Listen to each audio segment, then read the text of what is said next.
Hello दोस्तों, क्या हाल चाल है सभी के। तो अब हम पहुंच चुके हैं 27 पेजेस पर।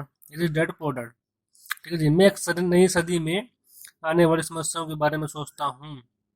तब क्या होगा जब हमारे पास ऐसे करोड़ों लोग होंगे जिन्हें आर्थिक और चिकित्सीय मदद की जरूरत होगी। धन संबंधी मदद के लिए या तो वे अपने परिवारों पर या फिर सरकार पर निर्भर होंगे। क्या होगा जब मेडिकेयर और सोशल सिक्योरिटी के पास का पैसा खत्म हो जाएगा। किस तरह कोई देश तरक्की कर पाएगा। और अगर पैसे के बारे में पढ़ाई की जिम्मेदारी माता पिता के ऊपर छोड़ दी जाएगी जिनमें से ज्यादातर गरीब हैं या गरीब होंगे।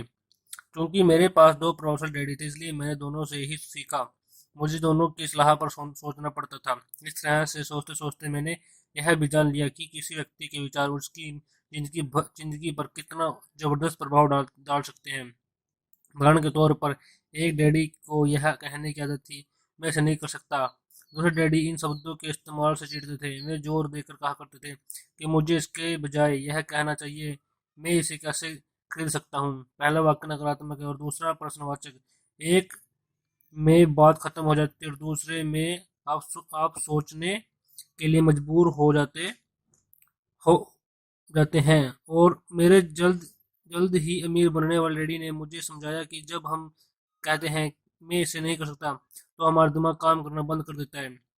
इसके बजाय जब हम यह सवाल पूछते हैं मैं इसे कैसे खरीद सकता हूँ तो हमारा दिमाग काम करने लगता है। उनका यह मतलब नहीं था कि उन आपका जिस चीज पर दिल आ जाए उसे खरीद ही ले।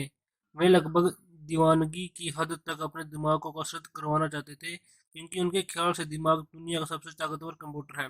मेरा दिमाग हर रोज तेज होता जाता है क्योंकि मैं इसकी कसरत करता रहता हूँ। यह जितना तेज होता जाता है मैं इसकी मदद से उतना ही ज्यादा पैसा कमा सकता हूँ। उनका मानना था कि मैं इसे नहीं खरीद सकता कहना दिमागी आलस की पहचान है। हालांकि दोनों ही डैडी अपने काम में कड़ी मेहनत करते थे, परंतु मैंने देखा कि पैसे के मामले में एक डैडी की आदत यह थी कि वे अपने दिमाग को सलाह देते थे और दूसरे डैडी अपने दिमाग को लगातार कसरत करवाते रहते थे।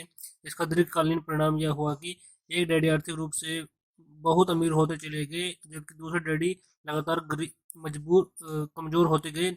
इसे इस तरह से समझे कि एक व्यक्ति हर रोज कसरत करने के लिए जिम जाता है जबकि दूसरा व्यक्ति अपने सोफे पर बैठकर टीवी देखता रहता है। शरीर की सही कसरत से आप ज़्यादा तंदुरुस्त हो सकते हैं और दिमाग की सही कसरत से आप ज़्यादा अमीर हो सकते हैं। अलसा से स्वास्थ्य और धन दोनों का नुकसान होता है।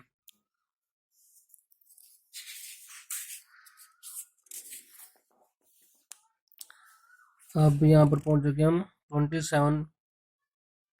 8 पर।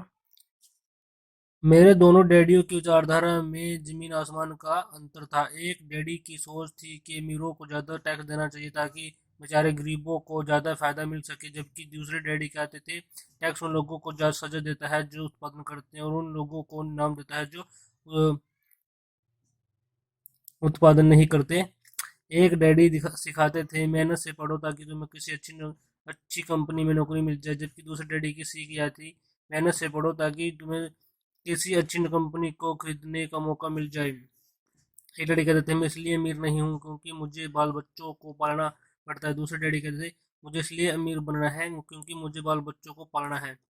एक डैडी डिनर की टेबल पर पैसे और बिजनेस के बारे में बात करने के लिए हमेशा प्रोत्साहित करते थे। दूसरे डैडी में भोजन करते समय पैसे की बातें करने के लिए मना करते थे। एक का कहना था जहां पैसे का सवाल हो सुरक्षित कदम उठाओ, खतरा मत उठाओ। दूसरे का कहना था खतरों का सामना करना सीखो।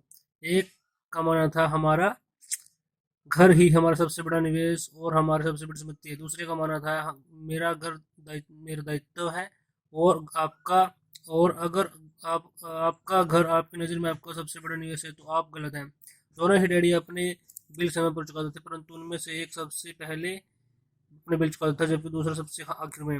एक डैडी का यह मानना था कि कंपनी का या सरकार को अपना ध्यान रखना चाहिए और आपकी जरूरतों को पूरा करना चाहिए। वे हमेशा तनख्वाह में बढ़ोतरी, रिटायरमेंट योजनाओं, मेडिकल लाभ, बीमारी की छुट्टियों के दिन और बाकी सुविधाओं के बारे में चिंतित रहते थे। वे अपने दो दो चाचाओं से बहुत प्रभावित थे जो सेना में चले गए थे और 20 साल साल के सक्रिय जीवन के बाद उन्होंने अपने रिटायरमेंट के और जीवन भर के आराम का इंतजाम कर लिया था। वे मेडिकल लाभ के विचार को पसंद करते थे और सेना द्वारा अपने रिटायर्ड कर्मचारियों को दी जा रही सुविधाओं की भी तारीफ करते थे। उन्हें विश्वविद्यालय का टेन्योर सिस्टम भी काफ़ी पसंद था। कई बार नौकरी से आजीवन मिल रही अक्सर नौकरी के लाभ नौकरी से ज़्यादा महत्वपूर्ण हो जाते हैं। वे अक्सर यह कहते थे, मैंने सरकार के लिए बहुत मेहनत मेहनत से काम किया और इसलिए बदले में मुझे ये लाभ मिलने चाहिए। आगे नेक्स्ट पढ़ेंगे 29।